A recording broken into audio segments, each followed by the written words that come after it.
할렐루야. 우리 주님의 놀라운 평화가 여러분의 가정과 일터와 심령 위에 흘러넘치시기를 축복드립니다. 오늘 마더스데이 또 어버이 주일인데요. 오늘은 앞뒤 좌우에 있는 분들에게 이렇게 한번 축복해 주시면 어떨까요? 아버님 혹은 어머님 참 수고 많으셨습니다. 이렇게 한번 인사해 주시면 좋겠습니다.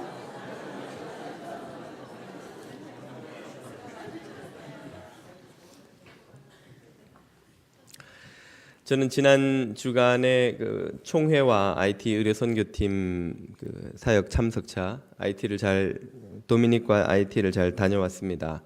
오늘 옷을 무척 화사하게 입어서 여러분 눈에 확 들어올 텐데 바로 이것이 올여름 단기 선교팀을 후원하기 위해서 선교부에서 만든 선교 티셔츠입니다. 의료 팀원들이 이 옷을 입고 얼마나 열심히 하는지 저도 해피바이러스에 감염이 돼서 참 기쁨과 은혜를 경험하고 왔습니다. 여러분이 여름 단기 선교를 후원하고 싶다, 이 셔츠를 구입하심으로 하실 수가 있습니다. 근데 나는 오렌지는 너무 강렬해서 부담스러운데요 하시는 분들을 위해서 좀 백색을 준비해 봤습니다. 예, 하얀색으로 여러분 바로 구입을 하실 수 있겠고요. 흰색은 좀 너무 심심해요 목사님 하시는 분들을 위해서는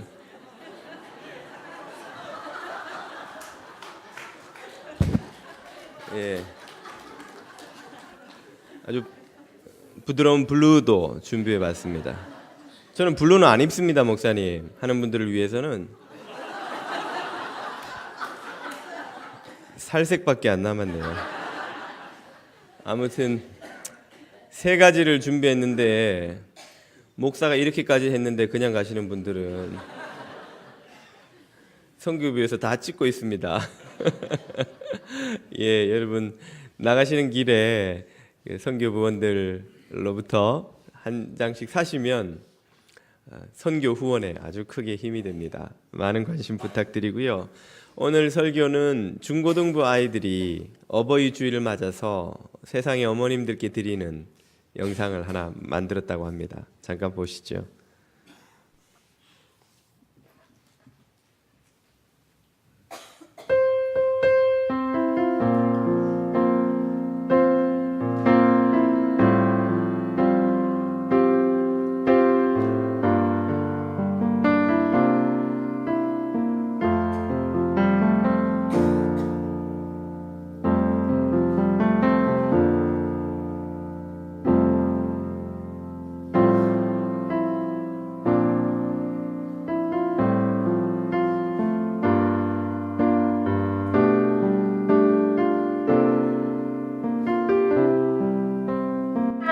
Happy Mother's Day. Thank you for being with me and caring for me through my 사춘기 days. And I don't know how you dealt with me for 13 years, but 사랑해요. 엄마 사랑해요. 그리고 낳아줘서 그리고 보살펴줘서 감사합니다. 그리고 어른 되면 집 사줄게요. 사랑해요.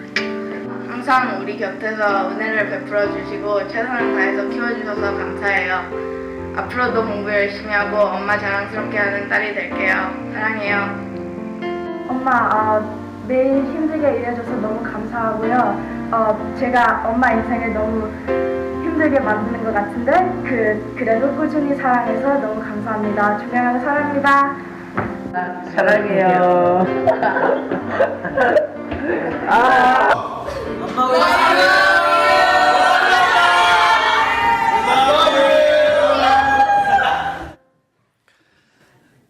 네, 어머님들에게 왜 엄마만 다 부르죠? 예. 제가 신대원 다닐 때 감신대의 선한용 교수님이라는 분에게 강의를 들었는데요. 그분의 강의 중에 그런 말씀을 하십니다. 당신에게는 두 개의 신앙이 있다는 것이죠. 첫 번째는 예수님을 믿는 것이요. 두 번째는 어머니를 믿는 것이다. 아니 왜 어머니를 믿습니까? 본인에게 있어 어머니는 신앙의 대상이라는 것입니다. 그만큼 어머니의 기억이 너무나 강렬해서 잊을 수가 없다는 것인데요. 선한용 교수님이 어린 시절, 식민지 시절을 보낼 때 일본에서 사셨답니다. 2차 대전이 한창이어서 미군의 폭격이 가끔 있었고 집 주변에서 폭탄이 자주 터졌다고 해요. 쾅 하고 폭탄 소리가 나고 집이 무너질 듯이 흔들리면 아버지는 번개처럼 집 밖으로 뛰어나가 버리시는데 어머니는 비호처럼 날아서 어린 선한용 교수를 딱 몸으로 이렇게 덮으시더라는 것이죠. 그때 그 어머니가 자기를 덮어준 그 기억, 그걸 잊을 수가 없다는 거예요. 해방이 되고 이제 조국에 돌아와 살게 되었는데 6.25가 터지더랍니다. 공산군이 마을에 들어와서 젊은이들을 다 군인으로 노역으로 잡아가기 시작했는데 청소년이 된 선한용 교수님도 숨어 지내다가 결국은 발각이 돼서 끌려가게 된 것이죠. 가족들이 다 마을 어귀까지 나와서 우리 한용이 어떻게 하냐고 막 울며 불며 따라오다가 마을 어귀쯤 와서 이제 다 그냥 포기하고 돌아갔는데 어머니만 몇 개 고개를 넘어 쫓아오시면서 우리 한용이를 놔주고 날 잡아가시오 하고 울며 불며 공산군에게 목숨을 걸고 매달리시더라는 거예요. 그런 기억들 때문에 본인에게는 어머니는 신앙이라고 그렇게 말씀하시는 것이었습니다. 부모의 자녀를 향한 사랑은 무조건적이지요. 거기에는 이유가 없습니다. 그러나 자녀의 부모를 공경함은 이유가 참 많습니다. 공경하지 못할 이런저런 이유들을 우리는 참 많이 만들어내는데요. 그 중에 하나는 아마 변화하는 이 빠른 세상에 적응하지 못하시는 부모님이 참 고지식하고 고리타분하고 그래서 말이 통하지 않는 분이니 참 공경하기 어렵다 하는 것이 아닐까 하는 생각이 듭니다. 자녀들을 키워보신 분들은 다 경험을 하셨을 텐데요. 저도 어린 평화를 키울 때 평화에게 있어서 아빠는 절대적인 존재였어요. 모든 걸 저에게 묻고 아빠 도와줘. 아빠 이거 어떻게 해? 아빠 필요해. 평화에게 있어서 아빠인 저는 세상의 전부였습니다. 그러다가 어느 순간 보통은 초등학교에 들어가면서부터지요. 아빠보다 더 큰 권위가 나타나기 시작하는 거예요. 아빠 선생님이 그러면 안 된대. 아빠 친구들이 이거는 다 해야 된다는 거야. 아빠보다 선생님의 말씀, 친구들 이야기가 더 중요해지기 시작하다가 어느 순간이 되면 이제는 더 이상 아빠에게 어떤 것도 묻지 않는 그 시점이 오는 거예요.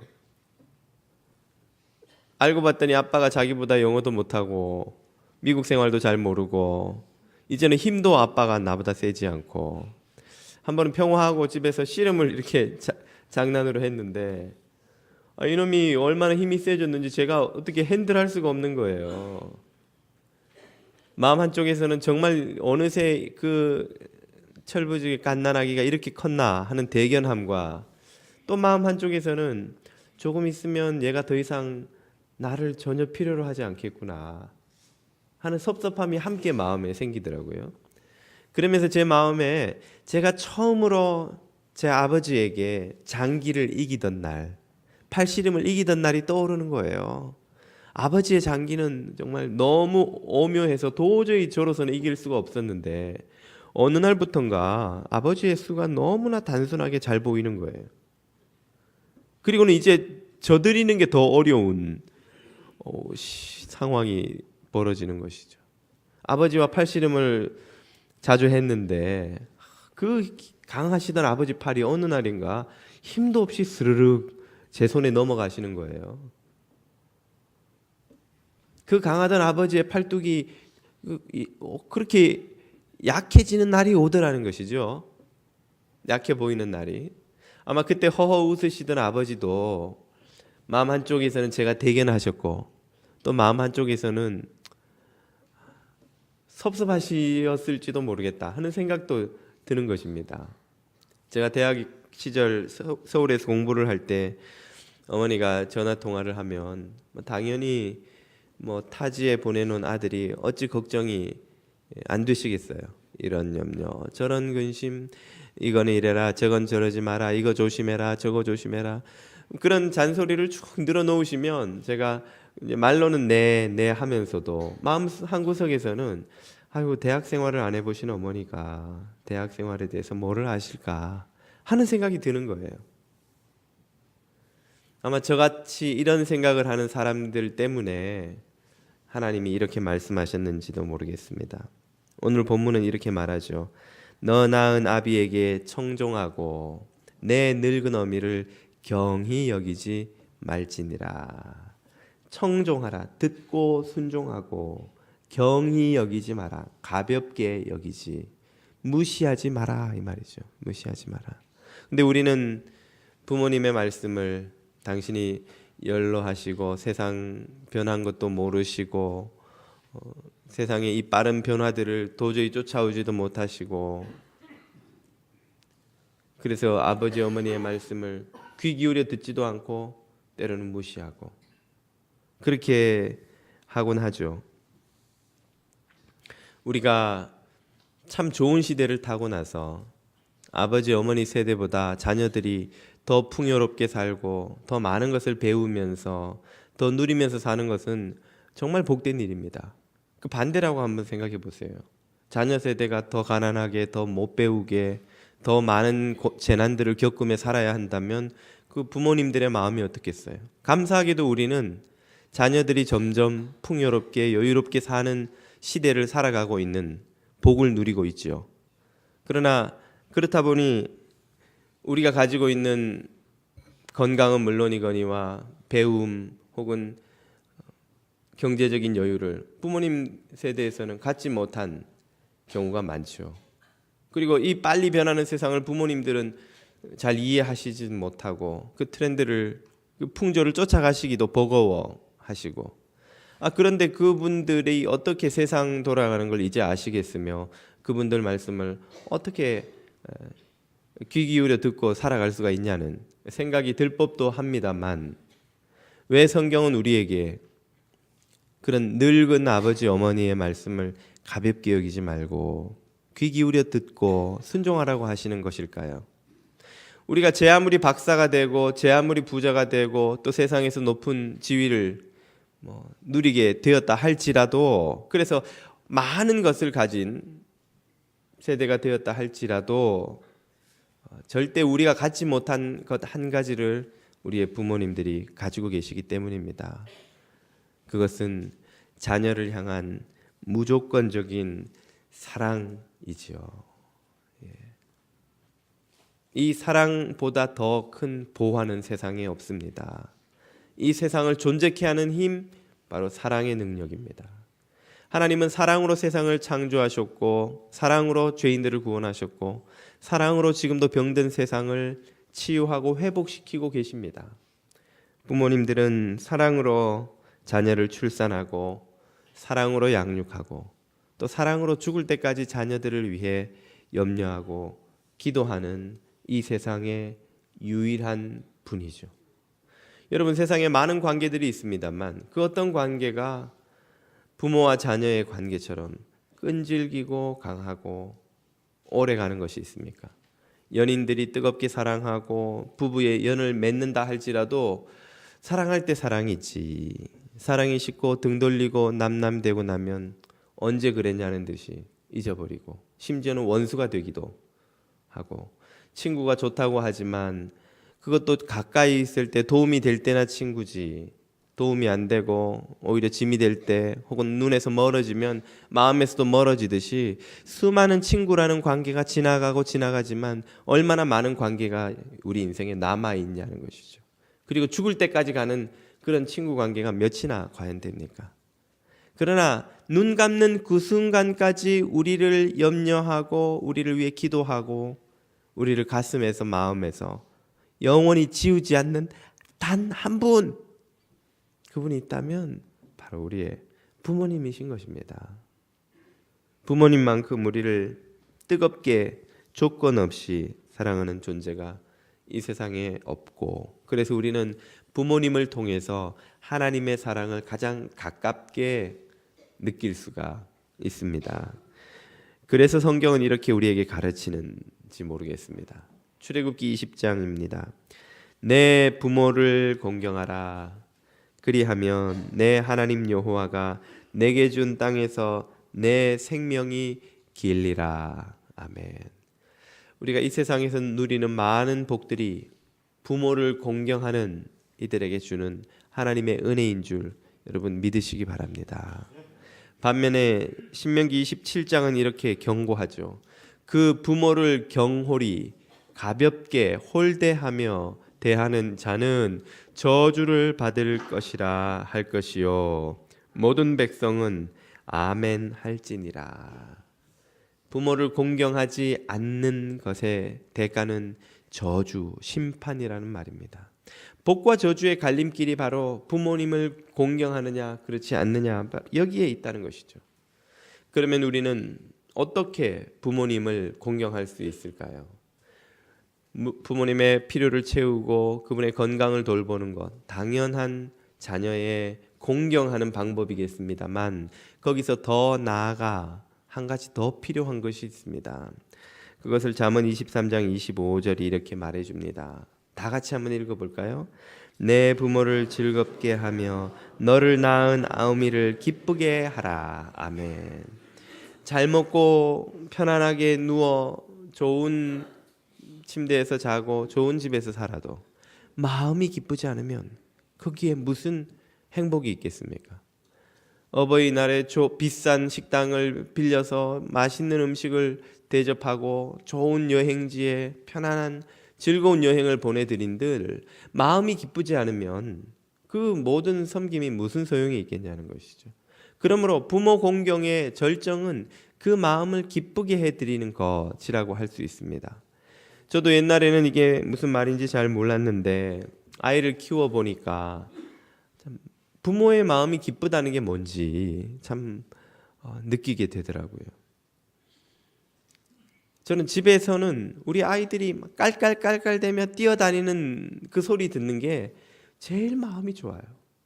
교회에서는 교회 안팎으로 마당으로 막 아이들이 떼를 지어서 소리를 지르면서 뛰어다니는 걸 보면 그게 그렇게 좋을 수가 없어요. 목회의 보람이 이런 것이구나 하는 생각이 드는 순간이 언제인가? 바로 아이들의 웃음소리를 듣는 게 제일 목회하면서도 즐거운 거예요. 아, 저 아이들이 저렇게 행복해하는 것을 보는 것이 부모의 마음에 이렇게 기쁨이 되는구나.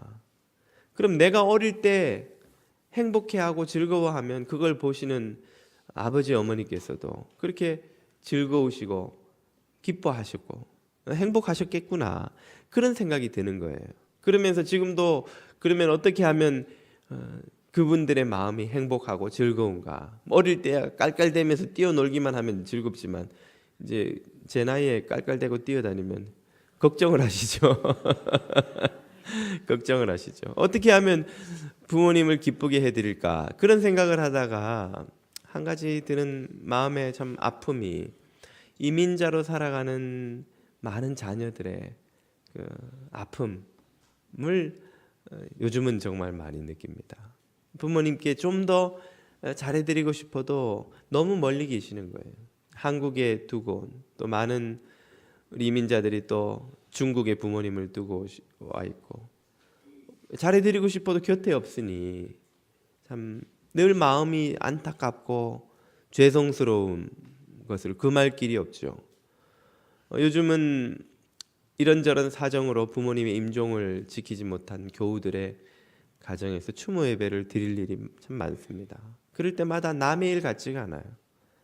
얼마나 부모님의 임종을 지키지 못한 그 마음이 무거울 것이며 죄스러울 것이며 아픈가 하는 생각을 하면 참 마음이 아파요. 그러면서 부모님을 이 미국에 모시고 와서 사는 분들은 참 다행이요 감사할 일이다. 추수감사절이 돼도 찾아갈 부모님이 계시고 찾아올 자녀들이 있는 분들은 정말 복된 일이다 이 생각이 많이 드는 거예요. 많은 이민자들이 그런 복을 누리지 못한 채 그냥 부모님을 멀리 두고 와서 사는 이들이 얼마나 많습니까? 부모님을 기쁘게 하는 것, 어떻게 하는 것이 부모님을 기쁘게 하는 것일까요? 성경은 그 첫 번째 답을 이렇게 말씀해 주십니다. 에베소서 6장 1절을 다 같이 읽어보겠습니다. 시작.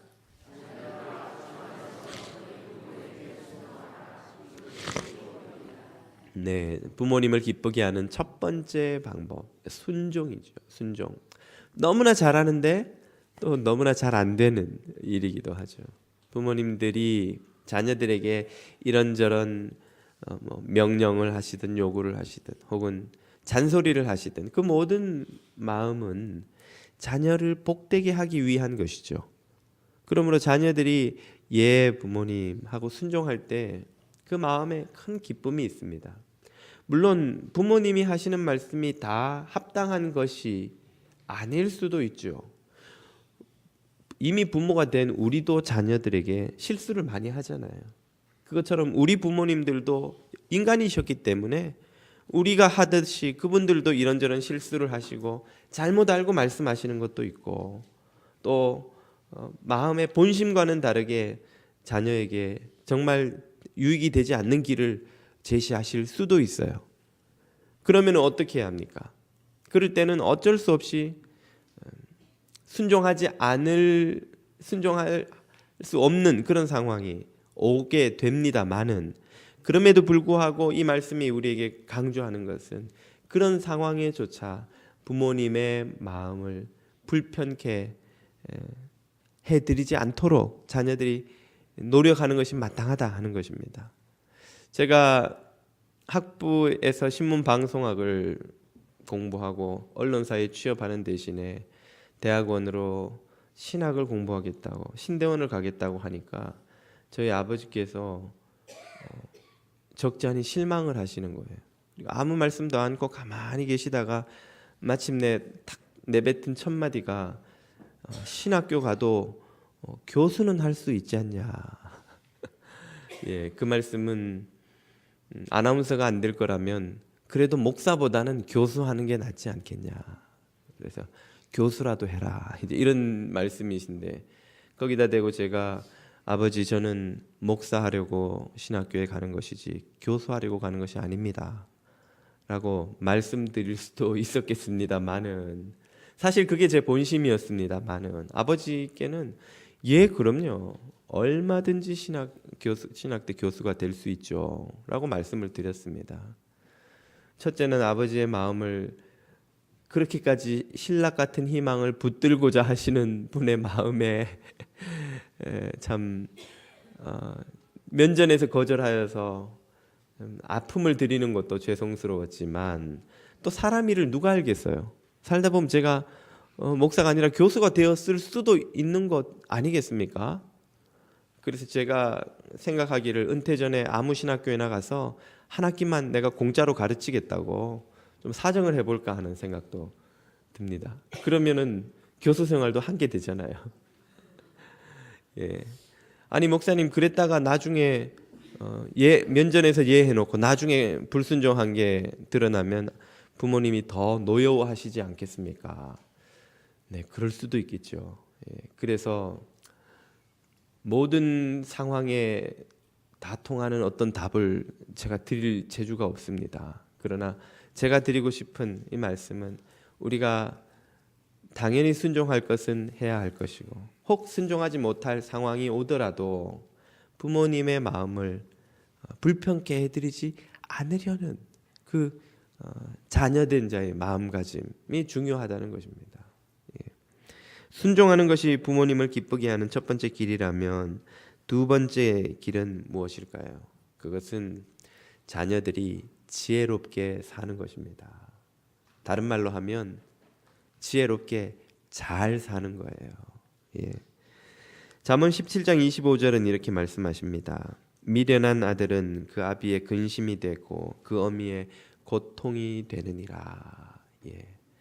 아버지 어머니에게 기쁨과 평안을 드려야 되는데 반대로 근심과 고통을 드릴 수도 있어요.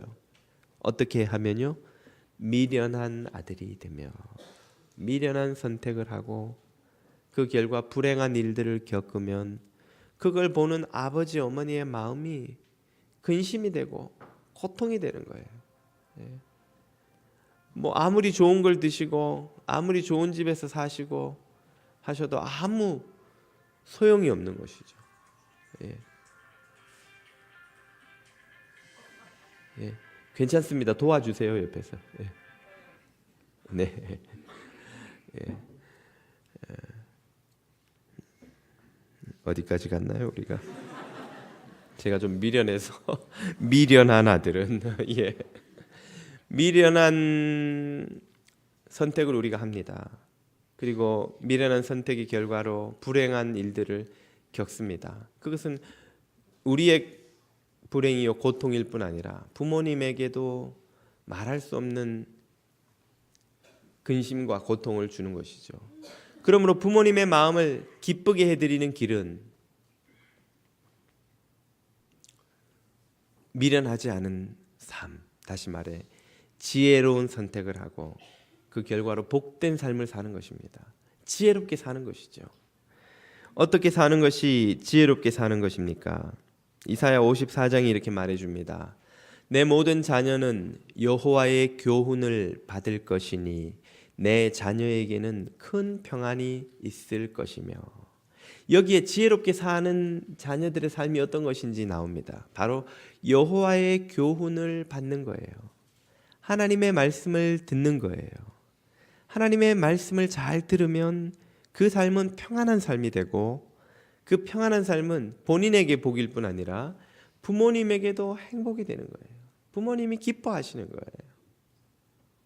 이보다 큰 효도가 없는 것이죠. 맛있는 것 사드리고 좋은 옷 입혀드리어 뭐 편안한 데 누우시게 해드린다 해도 내 삶이 미련하고 불행하면 부모님의 마음이 기쁘지 않는데 그것이 어떻게 공경이 되며 효가 되겠습니까? 주님의 말씀을 쫓는 것이야말로 지혜로운 길이죠. 여러분 쿠쿠 밥솥 써보셨어요? 비싸요. 밥솥이 일반 밥솥하고 다르게 비싼데 이유가 있죠. 그 밥솥은 수십 가지 요리를 할 수 있습니다. 그리고 오래 써도 아주 튼튼해요. 근데 그렇게 하려면 한 가지 전제가 있죠. 그 밥솥을 살 때 주는 매뉴얼을 잘 읽어봐야 돼요. 그 매뉴얼대로 하면 수십 가지 별별 요리를 다 하고, 또 그 매뉴얼대로 잘 관리하면 패킹을 한 번씩 닦아주고 필터도 갈아주고 또 뭘 어떻게 해주고 하면, 그것만 하면 이걸 뭐 5년 10년을 써도 멀쩡해요.